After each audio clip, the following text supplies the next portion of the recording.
What if I told you the woman he loves most isn't the one the media talks about?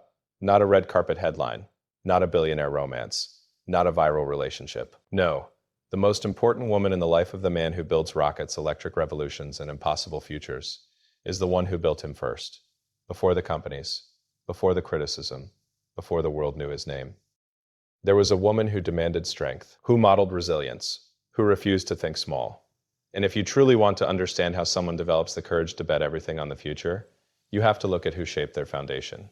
Today, we're not talking about fame. We're talking about influence. Because behind every world-changing mind, there is someone who taught them how to think beyond limits. When people think about love in the life of a powerful innovator, they imagine romance. They imagine glamorous partnerships, public appearances, dramatic headlines. They assume the deepest affection must belong to the person standing beside him today. But the truth is far less sensational and far more profound. The woman he loves most is not defined by romance. She is the starting point, the foundation. The one who existed before the ambition had form. Before rockets pierced the sky and electric cars redefined roads, there was a young boy absorbing the world with relentless curiosity. Curiosity does not grow in a vacuum. It grows in an environment. It grows when someone tolerates questions instead of silencing them. It grows when someone refuses to shrink a child's imagination to fit inside conventional boundaries. The first love in a visionary's life is often the one who allows him to think dangerously big before the world tells him to be realistic. Origin love is different. It is not transactional. It is not based on status, wealth, or accomplishment. It exists before proof, before success validates potential. It is belief given in advance. And belief given in advance is the most powerful fuel a human being can receive. When someone believes in you before you have evidence, that belief embeds itself into your identity. It becomes the internal voice that says, keep going, even when external validation disappears.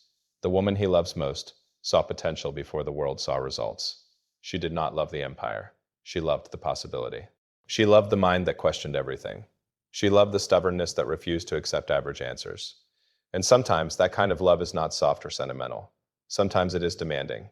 Sometimes it expects more than comfort allows. But that expectation communicates something deeper than praise ever could. It says, I know what you are capable of. Origin shapes identity. Long before a person develops public confidence, they absorb private influence. They watch how challenges are handled. They observe how setbacks are framed. They internalize how ambition is discussed at the dinner table. If a child grows up around limitation, he learns limitation. If he grows up around resilience, he learns endurance. The woman who stands at the origin of a visionary's life transmits more than affection. She transmits standards. Standards become self-talk. Self-talk becomes decisions. Decisions become destiny. The world sees bold risks and calls them genius or insanity. But the ability to take those risks often traces back to early reinforcement. Someone, somewhere, once treated big thinking as normal. Someone once refused to panic at unconventional dreams. That calm response to bold ideas becomes embedded courage. The love rooted in origin does not disappear as success grows. It transforms. It becomes gratitude. It becomes recognition. It becomes a silent acknowledgement that no achievement stands alone. Every launch carries history. Every innovation carries upbringing. Every act of defiance against impossibility carries the fingerprints of the person who first said, you are capable of more than this world currently understands. Romantic love can be powerful, but it often meets a finished product. Origin love meets raw material. It shapes the unfinished version. It influences the becoming. It watches the awkward phases, the uncertain years, the failures no one remembers. And loving someone before they are impressive is a different category of devotion.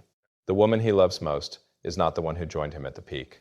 She is the one who stood at the beginning. The one who helped form the mindset that would later challenge industries. The one who modeled resilience when circumstances demanded it. The one whose presence preceded applause. When you search for the deepest influence in a high achiever's life, you rarely find it in the spotlight. You find it at the source. And understanding the source reveals something powerful about success itself. Greatness does not emerge randomly. It is cultivated, reinforced, and expected long before it is recognized by the world. It doesn't make noise. It doesn't show up on balance sheets. It doesn't trend on social media. But it alters the trajectory of a life more than capital ever could. When someone believes in you deeply and consistently, especially during your formative years, that belief rewires your relationship with risk. It changes what feels possible. It shifts what feels survivable. Risk tolerance is not something you suddenly develop when you become successful. It is built early. It is shaped in quiet moments when you attempt something difficult and someone responds not with fear, but with confidence. When a child proposes an outrageous idea, and the response is curiosity instead of dismissal, something subtle happens. The idea of failure loses its terror. Experimentation becomes normal. Exploration becomes safe. The woman who shaped his resilience did not necessarily remove hardship. In fact, resilience rarely grows in the absence of challenge. It grows when challenge is present, but so is stability. When the world feels uncertain, but one person communicates certainty about you, that distinction is critical. Resilience is not the denial of difficulty. It is the belief that difficulty can be endured. When setbacks happen early in life, they either shrink a person or sharpen them. The difference often lies in interpretation. If failure is framed as proof of inadequacy, confidence erodes. But if failure is framed as part of learning, courage expands. The woman who influenced him most understood this dynamic. She did not panic at obstacles. She treated adversity as temporary. That calmness becomes contagious. Over time, that influence builds an internal framework. Instead of asking, "What if I fail?" the mind begins asking, "What if this works?" Instead of seeing risk as a cliff, it becomes a bridge. The emotional response to uncertainty shifts from anxiety to calculation. That transformation does not happen in adulthood by accident. It is conditioned by early reinforcement. Resilience also requires emotional endurance. When criticism comes, when projects collapse, when public scrutiny intensifies, the ability to continue requires more than intelligence. It requires psychological stamina. That stamina is often inherited not genetically, but behaviorally. Children observe how the adults in their lives respond to stress. Do the why retreat? Do they complain? Or do they adapt and keep moving? Watching someone persist through hardship without surrendering dignity teaches a powerful lesson. It teaches that identity is not destroyed by temporary defeat. It teaches that strength is quiet consistency, not loud defiance. Those lessons compound over time. Belief also creates a safety net that is invisible but real. When someone knows that at least one person sees their potential clearly, they are more willing to test their limits. That psychological safety increases boldness. It does not eliminate fear, but it prevents fear from dictating decisions. The internal voice becomes supportive rather than critical. In high-stakes environments, this internal voice is everything. When billions of dollars, public opinion, and personal reputation are on the line, doubt is inevitable. But doubt does not have to dominate. The memory of unwavering belief acts as an anchor. It reminds you that your value is not tied to a single outcome. That reminder enables persistence beyond what most people consider reasonable. Resilience, then, is not an abstract trait. It is layered reinforcement. It is the accumulation of moments where someone said, "Try again," instead of "give up." It is the repetition of encouragement when results were not yet impressive. It is the normalization of difficulty rather than dramatizing it. And when you examine the life of someone who repeatedly chooses the hardest path instead of the safest one, you often find this pattern at the root. Someone believed in them strongly enough that they began to believe in themselves unconditionally. That belief reshaped their tolerance for uncertainty. It converted fear into fuel. It made risk feel less like danger and more like opportunity. Work ethic is not something you download later in life. It is absorbed. It is watched. It is modeled long before it is consciously chosen. Discipline is not a motivational quote. It is a pattern repeated so often that it becomes identity. And the woman who influenced him most did not just speak about hard work. She embodied it. Children are not inspired by instructions.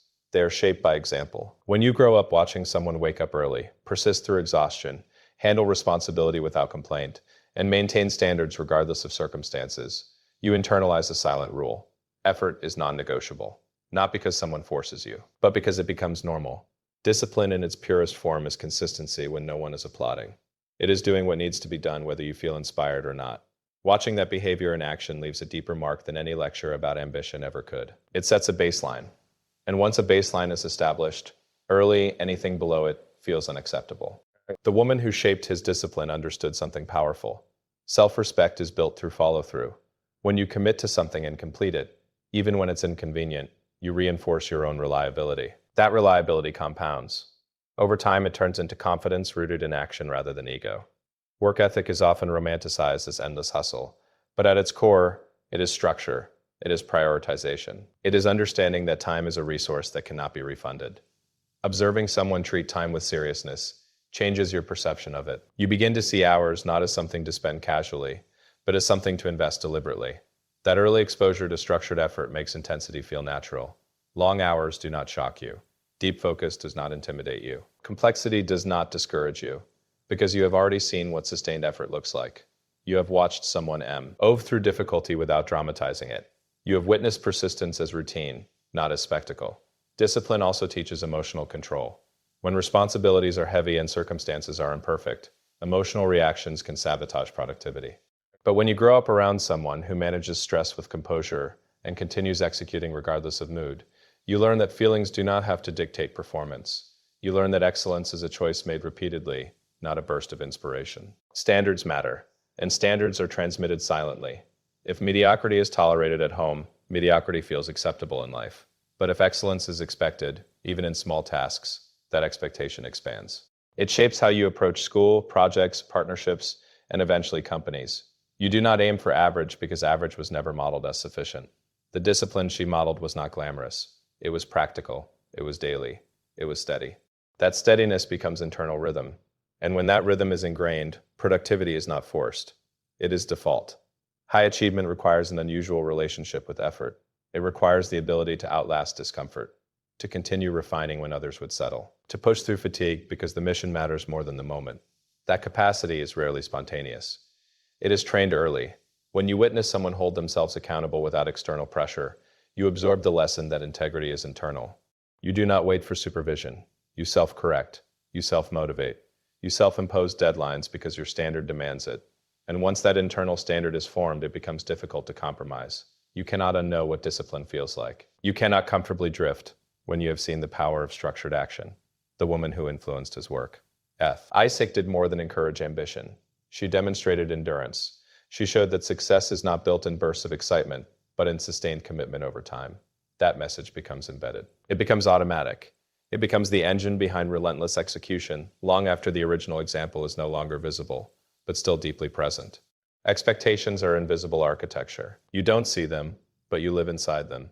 They shape how high you aim, how long you persist, and how much you tolerate from yourself. When someone sets a high expectation for you early in life, it does something profound. It quietly eliminates the option of small thinking. The woman who influenced him most did not just hope he would do well. She expected it. Not in a loud, pressuring way, but in a steady, unwavering way that communicates certainty.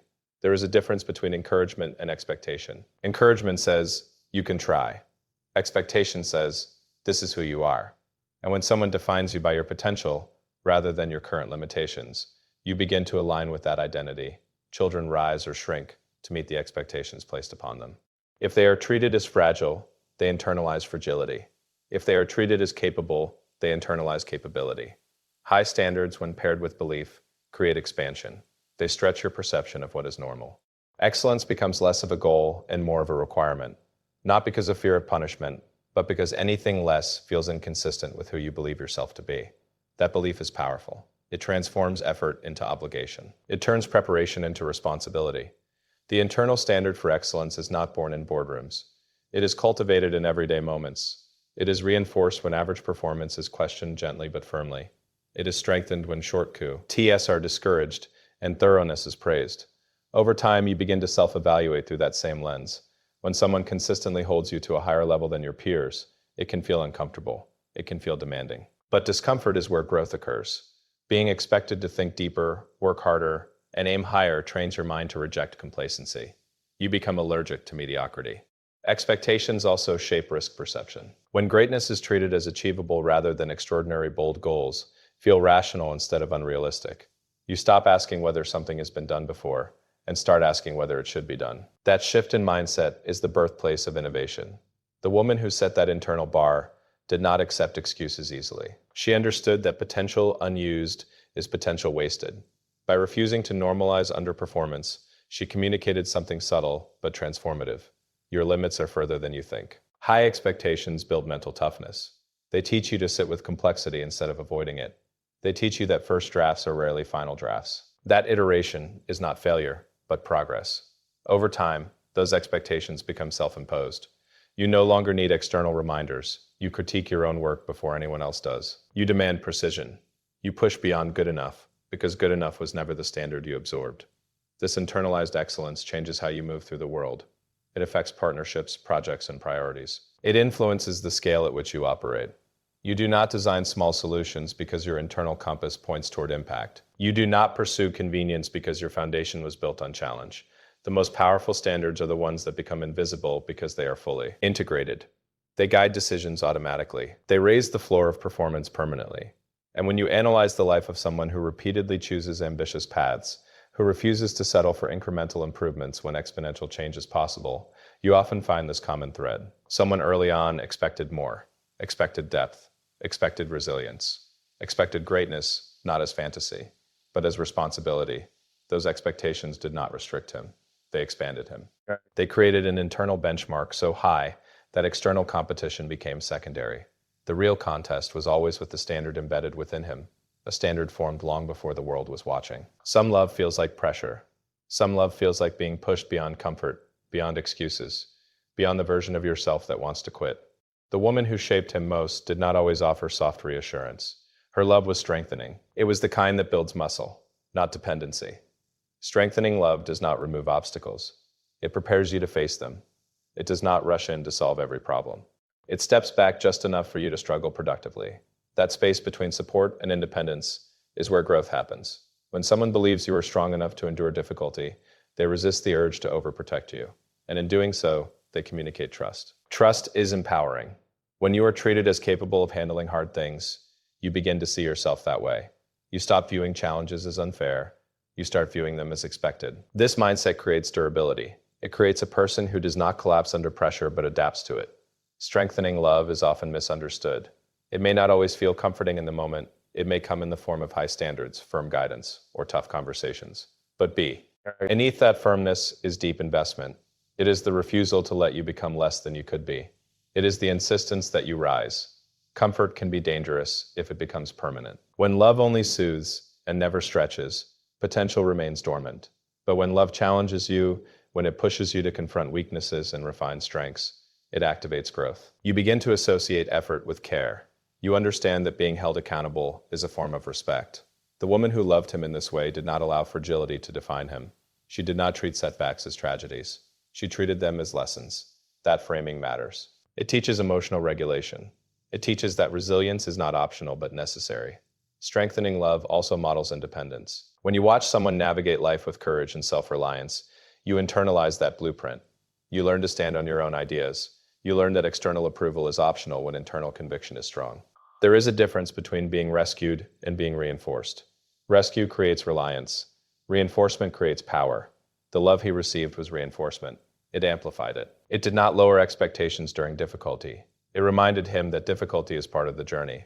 Over time, that type of love produces mental armor. Criticism becomes manageable. Pressure becomes fuel.